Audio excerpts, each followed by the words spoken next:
We welcome back our Canon Mark to continue his excellent teaching.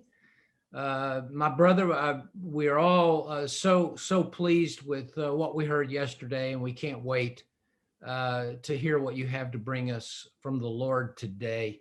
So welcome again, my brother, and the floor is yours. Well, thank you so much, Bishop Sutton. It was great to be with you all yesterday, and I'm grateful to hear that it was well received, and I'm really impressed and thankful that you're all back. And in the sense that, again, it's not just because of what I'm going to say, but just it's a long day. I get it.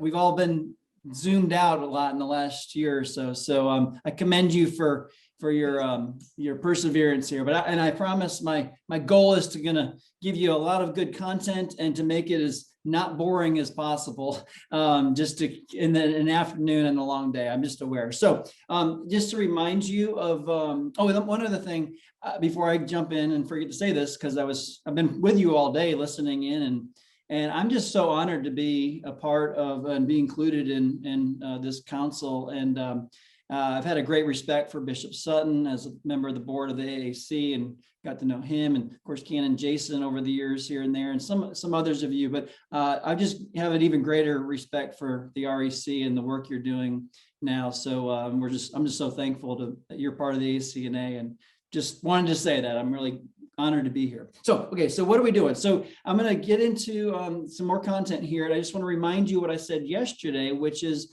my hope would be that as I share a lot of information, some of it you'll go, okay, I don't know what that means, or that doesn't apply to me, but there's going to be some of it you go, oh, that's just what I needed to hear today.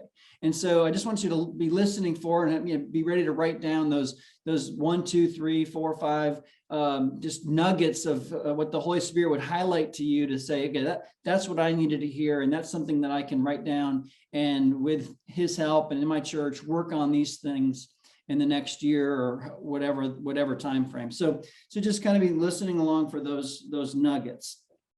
All right, and so just to recap what we've done, and then we'll jump into to pick it up today. We looked at sort of some of the problems, but then we focused in the second half of yesterday on the essential for revitalization of having a core value or conviction for the Great Commission.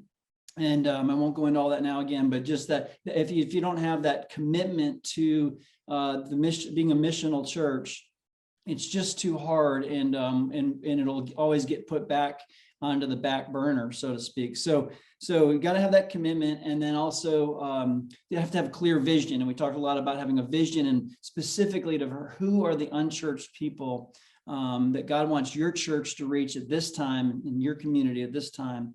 And so again, so that's what we've done so far. Today, I want to get into what I would consider some more practical strategies. Okay, well, with that in place, what are some strategies to help our church to revitalize? And so be a little more practical this next session here. So let me go ahead and share my screen, and I'll share with you what we're going to get into. Well, that's not it. There we go. Oops. Okay. All right. So what I want to talk to you today is how to make my church healthy.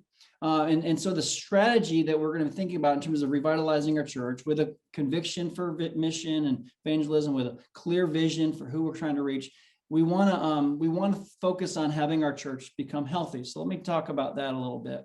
What do we mean by that? Most churches who want their church to grow, like those of you who are listening in, and your church might be in the recline or decline, and you say, well, we want our church to get back to incline. We want our church to grow. We want our church to thrive again, to revitalize. And that's something, not every church wants to be honest, but assuming your church wants to get back to that place and wants to turn things around and to grow, often the first question churches ask themselves is, well, how do we grow? Okay, we want to grow, so how do we make our church grow? And I want to suggest that's the wrong question. The wrong question is, how do I make my church grow? The right question is, how do I make my church healthy? When we ask the question of how do I make my church grow, we often quickly jump to tactical solutions like, okay, we're just going to find the right program. If we just do this program, that'll make everything better. If we just do this program, or we just do this one thing, or we just, we try to find these things that will kind of solve all of our problems. Get the right priest. Again, I said yesterday, hire the right youth minister, whatever it is. A better thing to do is to focus on the overall health of your church. And what I'm going to share with you today is try to help communicate that a byproduct of being healthy as a church is growth. Growth will come in a healthy church, and it's based on the principle, what we know to be true in the Bible of 1 Corinthians 12, that the church is the body of Christ. And if you think about the church being a body, not a business, it's an organism, not an organization alone. And so God designed, it's a living thing, and God designed living things to grow if they're healthy. So I have a 4-year-old boxer named Buddington, which I'm so thankful you haven't heard him yet. But you never know, at any minute the mailman could come and you'll hear him bark. But he's a great dog. But when he was a puppy, I didn't have to like yell at him to grow. Okay, Buddington, you got to grow. You got to become a big dog. Or you've got to. I couldn't make him grow. I couldn't force him to grow. All my job is to keep him healthy, make sure he was eating right, and take him to the vet and get his proper shots and all the stuff you do. And as long as he was healthy, I take him on walks. He's healthy. He naturally grew. Same idea with human bodies. Our kids, and we don't make them grow. They just naturally grow if they're healthy. Obviously, plants and the biblical imagery of planting and growing and is all the way through, the scriptures. And it's true for plants as well. If a plant is healthy, it'll grow. So if you focus on being healthy, and just kind of push the idea a little here with the church being the body of Christ. Again, what makes a church or a human body healthy? Again, if the church is the body of Christ, thinking about a human body, what makes a body healthy? Well, the body is made up of a bunch of different systems, right? Here's 6 of them on the screen in front of you. I chose to just show these 6 because not all these systems are appropriate for a study like this. But we've got these different systems. So here we see 6 systems of our human body, and each one of them does its own thing. Each one has a purpose in our body. Each one has a function in our body. And all of the different systems in our body need to be working together, doing their specific role in our body, but they all need to be working together in a balanced way for our body to be healthy and to grow. If you have, let's look at the 6 here. If 4 of them are all great and strong and doing exactly what they were designed by God to do, and 2 of them were off in some way, you wouldn't be healthy. If 5 were and 1 wasn't, you wouldn't be healthy. So if you went to the doctor and he said, he would never say to you, okay, well, great, your muscular system just fantastic, your digestive system, no problems, respiratory system, et cetera, totally fine. Now your circulatory system, you've got a bunch of clots in your legs, and there's an 80% blockage in your artery or around your heart. But you know what? Because the other systems are doing just fine, you're healthy. Go home. We won't worry about that, right? That would never happen. Of course, they'd be like, "You're unhealthy. This is serious. You have a problem because that one area, that one system, was unhealthy." Okay, so what's all this have to do with church revitalization and the church body? Well, there's certain systems within every church that make a church a church. And oftentimes the churches are strong in some areas and not strong in other areas, making the church unhealthy. So let's talk about what are the systems that make up a local church body, and how and that's the point of today, is how do we make sure the systems of a church body are all healthy? So what are those? As I let you know, these 5 vital, we call them, I put these 5 areas of the church life into the acrostic vital here, just because I liked the word vital and revitalization, and thinking about, again, going to the doctor and he checks your vitals. So these are essential or vital to the healthy church. So I like that word for all those various reasons. But what I'm going to share with you is nothing I made up, or well, it's God made it up, because in the church for 2,000 years, these are the same vital things that every church does. If you go back and read Acts 2:42 to 47, which I didn't put in the slideshow, but you probably know it and you could reread it. But all of these are right there in that first church in Jerusalem right after Pentecost. So these aren't going to be, oh my gosh, I've never thought of that before. Your church is already doing these things, or at least knows you're supposed to be doing these things anyway. So here we go. So what are these 5 areas that must be done all with excellence and in a balanced way for there to be revitalization? The first one is vision for evangelism and mission. We've talked a lot about that already, and we'll touch on it again today a little bit, but you've got to have the going piece and the going out to who we're trying to reach and bringing the lost in, seeing conversion growth and baptisms. And so there's got to be that going on for a church to be healthy. There needs to be what I'm calling intentional worship. But I'll get into what that means here in a minute, but there's a worship component where we worship the Lord. We do that. Every church worships in some way, and that's got to be part of it. The T is transformation to Christ likeness, which is another way of saying discipleship. There's some sort of process or some sort of elements of trying to help believers to grow into and be formed into Christ likeness, and to be mature in our walk with Jesus. So some sort of discipleship or transformation process. Every church needs to have an authentic community, a sense of fellowship, of belonging, family. We know this stuff. That's got to be there. If there's no love for one another, there's no sense of community, the people don't like each other, it's not a healthy church. So you've got to have that. And then finally, lay mobilization in a way for people to discover who God made them to be, so they can serve in the ways that He designed them to serve in His body for the sake of the world. So again, none of that should be new to you. And all of your churches already either do all of these, or at least know you're supposed to, like in the case of evangelism and mission. That's the one that often of the 5 doesn't get done. So here's the thing. So if every church already does these or knows they're supposed to, then why would a church be unhealthy? Because here's what often happens, is that often churches overemphasize 1 or 2 of these areas and neglect the others. And so, like, some churches are great at worship, for example, and it's just really, really, it's what we do, and we're excellent in our worship and all of what we do in worship.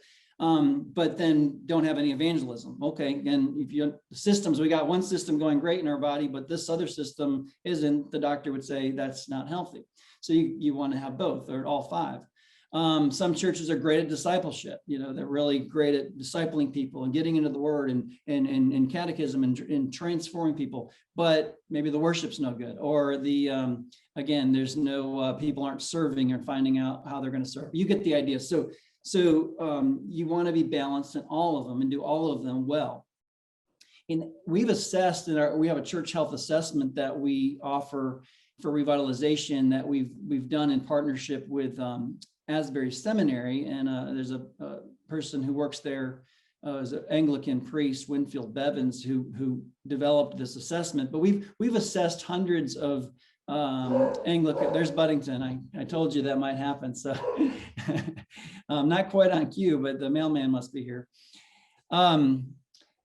So anyway, we've done it. We've assessed all these Anglican churches, and almost all of them.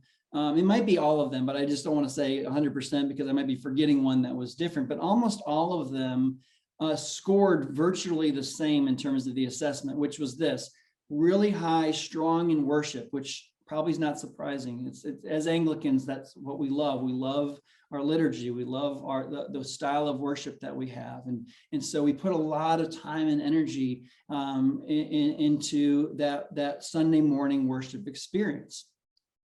And that tends to be a strength in most of our churches.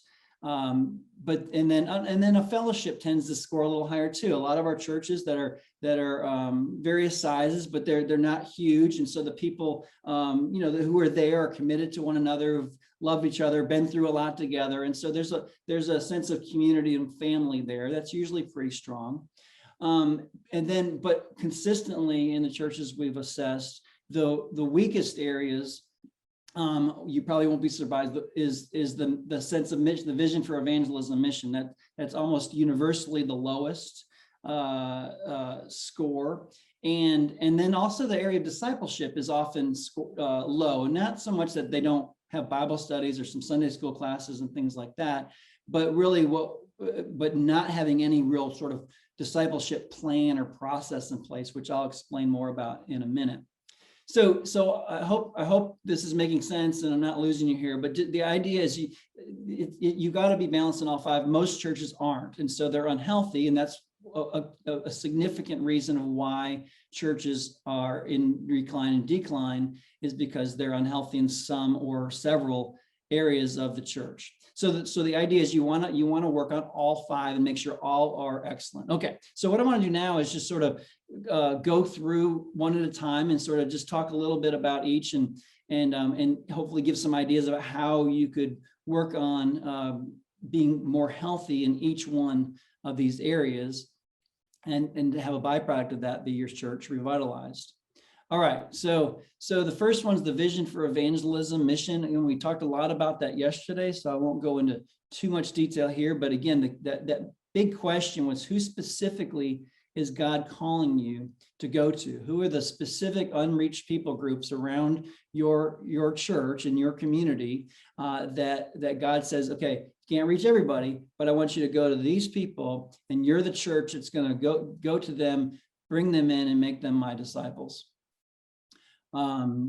So I was thinking about this yesterday too on this. We talked a lot about it, but I love the theme of the general council here of not my will, but thy will be done, because I think that really applies to this area of evangelism and mission. Like I was saying yesterday, it's so often in the good idea category and not commitment, because it's hard. And so the not my will, but thy will be done really applies here, because I think a lot of times with evangelism and mission, we don't want to do it. We just, if we're honest, we know we're supposed to, but we don't want to because it's hard, it's scary, and all those things we talked about yesterday. But the proper response to that is, I don't really want to do this. I'm kind of scared. It's going to be painful or awkward or uncomfortable. Yet, not my will, thy will be done, and do it. I mean, Jesus in the garden, he's like, if there's any way to take this cup from me, yet thy will be done. And he was willing to sacrifice himself for the salvation of all of us. So that's the kind of attitude, like, even if I don't want to do it, it's not about me, and help me to sacrifice myself for the sake of even one more person coming to know Jesus as Savior and Lord, and being a disciple of Jesus. All right, but we get the idea. So you're going to drive into that and really get that defined. I didn't talk about yesterday the sort of the demographic and psychographic idea, getting that data. A lot of people ask me, well, what do you do? How do you know? How do you know who to reach? Well, one of the things is you can do some demographic study, which is basically just getting the data of who lives around your church. What are their basic statistics, numbers of people, age of the population, economy, how many single parents versus married parents, and those kind of things. So you can get all that data in different ways. I know from talking to Canon Jason that part of the REC 100 is there's been some partnership with an organization called Mission Insight that can get that kind of data. So there may be you may be able to work with your Canon missioner and within the REC with already having access to some of that data. But if not, you can go to missioninsight.com, I think it is, or Google it, you'll find them. And another one that I've used and recommended is a organization. It's called Know Your Community, and you can Google Know Your Community. It's from the Tom Rainier, his ministries, Church Answers. And so if you can Google that, but you can get that data pretty easily. and for not that much money. But both of those also do what's called psychographic, and the psychographic is really important as well, which is, and again, these are fancy words that I didn't learn that long ago, but the psychographic is how do you not just sort of the statistics of like who they are, like you can say, okay, there's a bunch of single moms, or there's a bunch of young families with 2 kids and their incomes is $40,000 a year. Okay, well, that's interesting. But that doesn't tell you what you need to know to be able to connect with them relationally, to share Jesus with them. You got to, okay, what are their felt needs? What are their struggles? What are their problems? But you can get all that data, but it doesn't necessarily, that's still not enough. The best thing to do is just get to know the people around you and talk to people. And like I shared yesterday, with the example from my church, it was talking to people at Walmart or where you were at the gas station, and just around interacting with people in your community. You'll hear those things like what are their beliefs about God and those kind of things. So the more information you can get, the better you're going to be able to connect with them strategically to lead them to Jesus and to make disciples. Okay, so that's just some reminder that's got to be there, and important to work on it, and it's got to be in place to be healthy. Let's talk about intentional worship. What do I mean by that? I want to be clear, as I said yesterday, I am not suggesting in any way, shape, or form that you change your liturgy, or, I mean, you might, but that's not what I'm suggesting, or you change your music style necessarily, or what, it's not about your worship preferences themselves. It's about how you do what you do in worship. And so basically what I'm emphasized here is that by intentional worship, what that means is you want to be intentional about how you welcome and allow people to have accessibility into the life of your church, often which is through Sunday worship. And so it's really about how accessible you are, how hospitable you are to people. So let me just read these 2 scriptures, and I put these scriptures in here to highlight, not just for you all, but wherever I go and talk about this in the Anglican Church, because there's a lot of reaction. I've heard a lot of reaction to seeker-sensitive worship, and as Anglicans, we don't want to be seeker-sensitive and do the whole Willow Creek thing and abandon our core values of liturgy and sacraments, all the kind of things we love, for the sake of pleasing a seeker to get them in. And I agree with that, and I'm not suggesting being seeker-sensitive. In that sense, what I am suggesting is being sensitive to seekers. That if you've done all this work to go out and build relationship and invite them to come to your church, and then they come to your church and you completely ignore them, and they're not welcomed, and they're not made to feel like they belong, then you're shooting yourself in the foot. You've wasted all that good missional energy for nothing. So it's about hospitality. It's about being caring. It's about just being kind, which is all biblical principles. So Hebrews 13:1-2, this, it says, keep on loving each other as brothers and sisters. Don't forget to show hospitality to strangers. For some who have done this have entertained angels without realizing it. So be hospitable in our worship to strangers who come in, who may have never been in an Anglican church, or may have never been in a church at all, and don't know what to do and are scared. Matthew 5:46-47, if you love only those who love you, what reward is that for that? Even corrupt tax collectors do that much. If you are kind only to your friends, how are you different from anyone else? Even pagans do that. And so all we're talking about is being kind to those who come in. All right, so just here's some questions that are worth asking in your church as you think about your church. How is your church, or is your church hospitable to visitors before worship? And what is your strategy to be so if not? And before worship is all sorts of things, just like first impressions when they drive up in the parking lot. Is there clear signage of where to park and where to go? Is there clear signage of where the bathrooms are and where to drop the kids off if you have a children's program instead of whatever it is? Is it hospitable? I was walking. This was really helpful to me. I'll share this with you. I I was walking the church grounds with a landscape guy who owned a landscape company. He was Anglican, but we were looking to hire someone to do our landscaping, just mow the lawn, but basically. And but we were walking the property, and as we were talking, he shared something with me. He says, think about it this way: people are going to make an instant judgment when they pull up to your church of whether it's thriving or not thriving, whether there's life here or not life here, just on the first impression based and on the appearance. And I thought, well, that's a little strong, but he continued to say, think about it this way: if you're moved to a new town and you're looking for a house, you'll drive around different neighborhoods, and you will pull into a neighborhood, and you'll make an instant decision whether that's a neighborhood you want to live in or not, based on how those yards are maintained and how those houses are kept up, and what the neighborhood looks like. And you'll say, nah, this isn't for me. We're looking, and you pull into another neighborhood, and you go, oh, this looks like somewhere you don't know anything about it except for first impressions. Is this a place that's thriving or not thriving? So that was I was like, aha, I get it. And so it's not about, we just have to, but you just want the appearance of your facilities to look like there's life there. All right, so that's one thing. How are you doing there? The other thing is, and a lot of times this is low-hanging fruit, things you can do pretty quickly to help improve your church and get it back onto a place of incline. All right, so is your church healthy? Is your church hospitable to the visitors during worship? And this is I gotta keep an eye on the clock. This is an idea about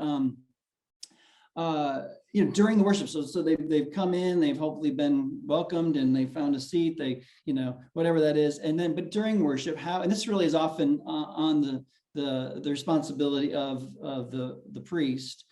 But how are they made to be made to feel like they are welcome during the service? So regardless of what liturgy you're using or prayer book or whatever,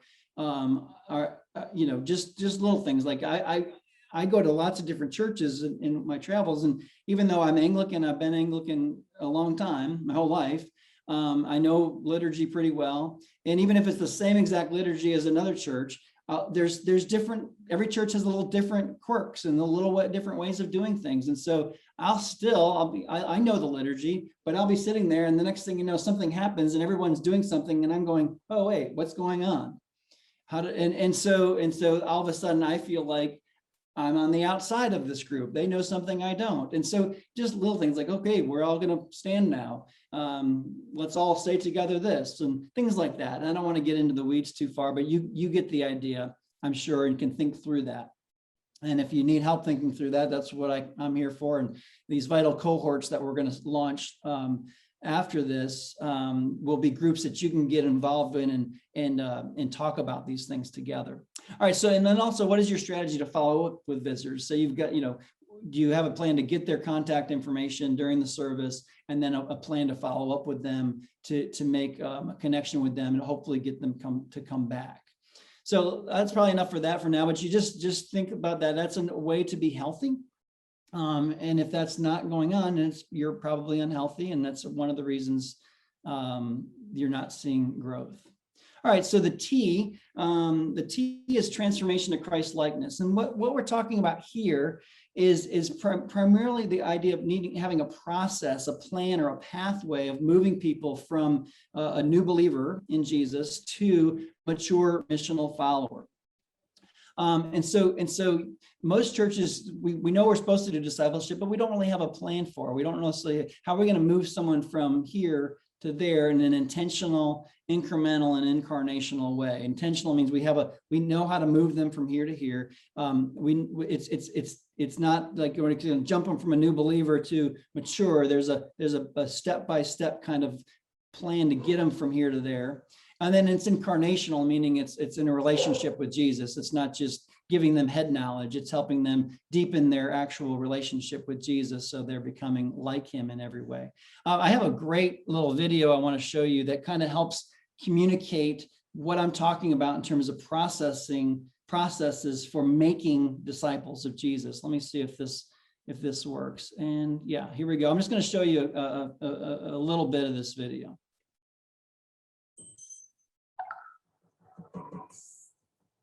Well, draw how to make toast.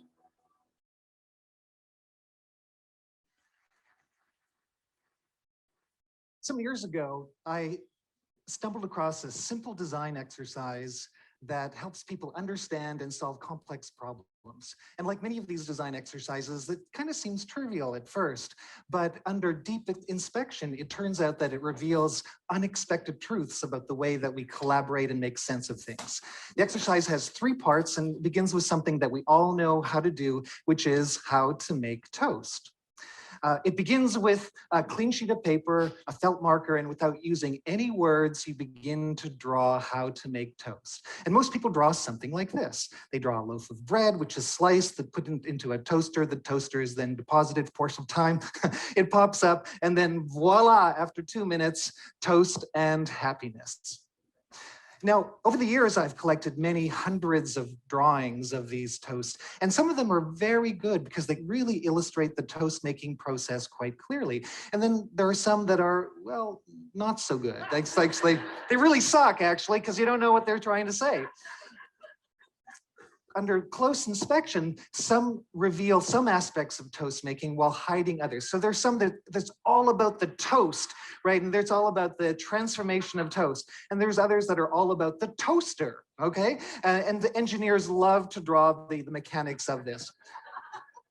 And then there are others that are about people. You know, it's about visualizing the experience that people have. And then there are others that are about the supply chain of making toast that goes all the way back to the store. It goes through the supply chain networks of teleportation and all the way back to the field and wheat. And that one actually goes all the way back to the Big Bang. So it's crazy stuff. But I think it's obvious that even though these drawings are really wildly different, they share a common quality. And I'm wondering if you can see it. Do you see it? What's common about these? So most drawings have nodes and links. So nodes represent the tangible objects like the toaster and people, and links represent the connections between the nodes.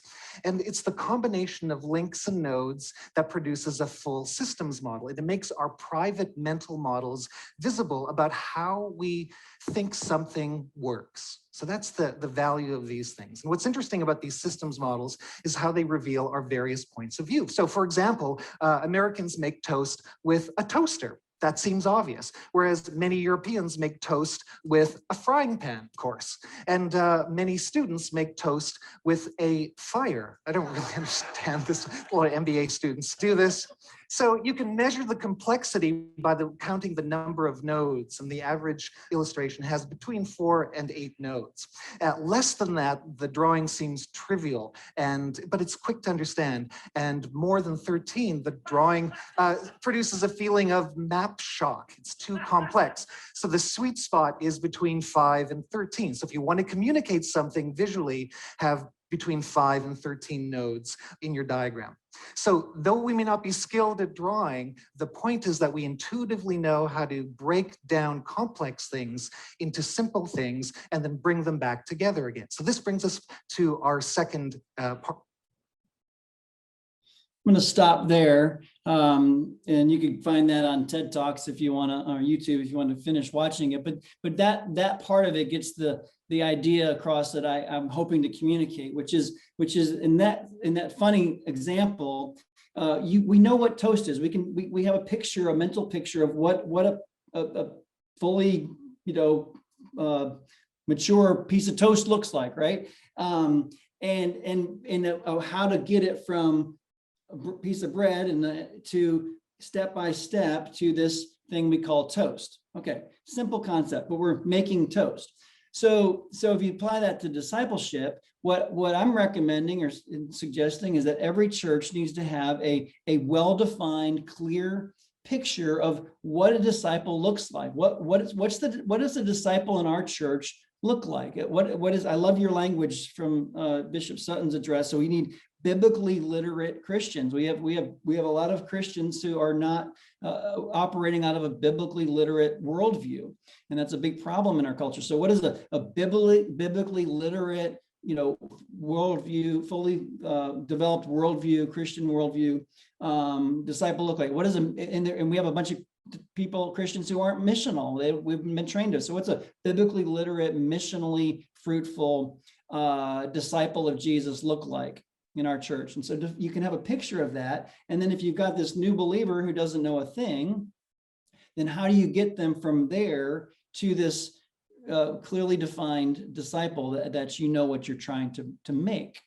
And so, and again, every church is going to have a little different process and plan, and there's a variety of different ways to do that. But you have some sort of starts here, the nodes in the flow goes to here, goes to here, goes to here. Things like having a membership class or and then we want to get them into catechism or whatever that is for you. And again, part of the revitalization process and what we do in our work with churches is to help them think through a best process or plan for each church, rather than just saying, here's the plan you should do. Make it unique to your church. I always just found out what other people were doing and then adapted it to my context and my Anglican context. Okay, so let's keep going here. I keep losing there we go. Oops. So then we'll move on to the A, which is authentic community. And so again, fellowship, this is often an area that churches are stronger in, or at least think they are. I say think they are because when I went to my church in Jacksonville when I first came, they would tell me, we're such a family, we're this loving family and we love each other, and that's our strength, is what a family we are. And I thought, that's great. And so the longer I was there, though, in that first year, I realized that they really did love each other. But there was no way anybody from the outside was going to break into that family. They were a closed family who loved each other, but no one could get in. And so I remember in one sermon, I said to them, I said, look, you guys are a family. I said, but you're more like a mafia family, and that, no one could get in. And since I was young and I said it with a smile, they laughed and let me get away with that. But you know what I mean? So you can think you're loving, but you're really not, at least not to those outside. But you want to have a sense of family, a sense of love for one another and for those coming in. So again, Hebrews 10 about loving one another, and all the more as his return is drawing near, which I think is applicable today. All right, so here's just some questions to ask as you want to grow and make sure this community or relationships, a fellowship or family system of within your church body is healthy. So here's some questions. How does your church enjoy fellowship together? How do you do that? And how is that going well? And is there genuine love for one among the members? Are your members, again, a lot of Anglican churches that I've gone around and worked with, it's a community of Anglicans that are together because we love Anglicanism and this particular style of worship. And so people will come from all these different parts of town or wherever to come because they have this common interest in this particular style of worship, but they don't necessarily love one another. Well, that's not healthy. We have a common love for Anglican, but we don't necessarily like the people we're going to church with. And so we bust out of there as soon as things are over. And so you want to create a genuine love. There needs to, because people who are unchurched, who are checking your church out and they come, I like to think of it this way. They can kind of smell it. You can tell you walk into, they don't really like each other here, but they can absolutely tell if there's real love, they'll feel it. They'll just know. And so it's got to be real, and you want to help cultivate that. And then other members cared for by others. Is there genuine care and pastoral care, all those kind of things, which is often a strength, I admit. And then the other thing is, how are new people included in the fellowship of the church? Again, so it's that what I was joking about earlier is not only do we love one another and have genuine love and care for each other, but how do we continually bringing people in, and as your church grows, you want to think about, we're growing again and we're expanding and more people showing up. So how do we maintain that sense of family and connectedness and real love for one another? And that's often where things like small groups and home groups and various things like that come into play. But you got to have that in place if you're going to be healthy. If not, the church won't grow. The last thing is the lay mobilization piece. And that's dealing with ministry and how do members discover their role and responsibility in the church? How are you just, the whole 80-20 thing. And I interacted with some of you yesterday about that. We have, 20% of the people doing all the work, and you want getting burnt out, and it's hard and it's tiring. So what's your plan to get more people part of that that serving aspect of the church and doing the work of the ministry. So you have to have a plan for that. And by the way, when I'm teaching on this in a local church, I like to point out that a good discipleship process, if you have a good place of moving people systematically to a mature disciple, usually that process will include some sort of plan to plug them into ministry, because that's serving as part of being a disciple of Jesus. So you can kind of put the T and the L together. The discipleship and the lay mobilization, you can kind of work those together if you have a good process. But this has been around forever. I didn't make this up. I think it came out of Saddleback Church, but I use this shape idea, and I just throwing it out there for you, is what you want to do is help people discover their shape, how God shaped them for ministry. And I like this because it's not just spiritual gifts. I'm sure all of you, or many of you, took some sort of spiritual gifts, test many times, and then didn't do anything with it. So you want to do more than just spiritual gifts, but we all have spiritual gifts. Help people find what those are. But there's also heart. What is someone's heart? What do you love to do?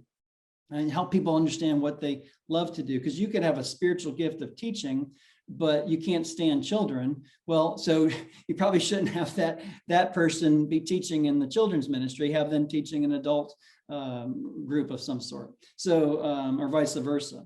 I had a young guy who came up in our church, and he was sensing a call. So I put him into youth ministry, because that's what you do. And about a year later, the youth ministry wasn't thriving. And he came to me, he says, Father Mark, I feel bad, but I just don't like teenagers that much. I said, well, okay, I'm glad you told me. Let's get someone in there who likes teenagers, and moved him into something else. But anyway, so spiritual gifts, heart, what do you love? Abilities are those things that aren't necessarily spiritual gifts, but they're just skills that people have to get plugged into ministry. We all can relate to valuing abilities. I'm sure when we all had to go to virtual worship all of a sudden, like we just doing what we've always done, and the next thing you know, 1 week later, we can't worship. And so we were thankful for anybody who had abilities in Zoom and live streaming and all those kind of things. That not necessarily a spiritual gift, but boy, do we need those abilities at that time.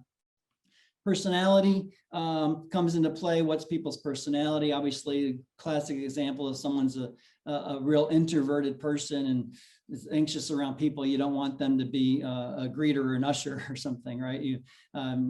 So just help people figure out the right ministry for their personality. And then experiences, all sorts of experiences shape who God made us to be. Painful experiences, ministry experiences. All my growing up in the Episcopal Church, even though I wasn't a believer, that all shaped me into becoming the priest I am today. So anyway, enough on that. There can be more conversation in the future, or how to do that. You can look up how to help people figure out their shape. You can find that kind of stuff online. I can point you to it. The last thing I want to say on lay mobilization, and then we'll stop for a break, is how are you supporting people who are in ministry? That's important too in lay mobilization, and not burning people out, and because is making sure as church leaders we are supporting and encouraging the people who are serving and doing so much work, and making sure that they're appreciated. And so what I did in my church, I just made this up. I heard someone else did something like this, and so I made it up and found an acrostic, made up the acrostic light, when I called them these light rallies, which we would have sometimes monthly, most of the time quarterly, which was for leadership and God's house training. Again, I just like the acrostic light, so I made it work. But in these light rallies, we would gather everybody who's involved with ministry, serving in ministry, and have them come to this after church. We'd have a little lunch or something and gather. And then I'd do a little teaching on ministry about, encouragement and how to keep going, or just some sort of teaching on ministry, shorts. And then we would give away rewards. We would recognize people for various things that had happened in the church, and maybe someone did a big thing or took on a big challenge, or we found someone who's behind the scenes that nobody knew about this, but it was a real kind of cool thing that they did for the church. And we would just sort of highlight some of those things and recognize people and give little cheap awards away and pray for people. And it was just a great way that people felt appreciated. And then we would have different ministry groups break in. So all the ushers would gather and talk about, hey, how can we improve our, the ushers, what's working, what's not working. And the altar guild could huddle and talk about what's working, how to make things better. The various, the children's ministry folks would all huddle and talk about how do we improve the children's ministry. So it's just a way to kind of encourage, equip, and also continue with excellence in our various ministries. So I've said a ton of information here. And so let me go ahead and stop here. Well, with one more thing, and that's that strategy would be to have a plan to work on all 5 of these areas and then keep working on them. A lot of churches we work with, we help them develop a 5-year plan. Sometimes it's a 3-year plan, 5-year plan, something, but say we have a plan to over the next several years, really get strong in all of these vital areas. And then once they're going, and once it's like the plate spinning idea, once we've got all 5 going and all the systems are working, it's just a matter of continuing to make sure they're all working. And what happens is we'll put a lot of energy into mission and evangelism one year, and then we realize, wait a second, we haven't really addressed ministry hardly at all. And so let's put an emphasis next year on that. And okay, we put a lot of emphasis on ministry and lay mobilization, and then we realized, wait, our discipleship process was doing great 2 years ago, but it's kind of struggling a little bit now. We lost some folks, whatever it is. So, okay, well, let's get that going again. And you just keep working on all of them, and you'll be healthy, and healthy living churches grow.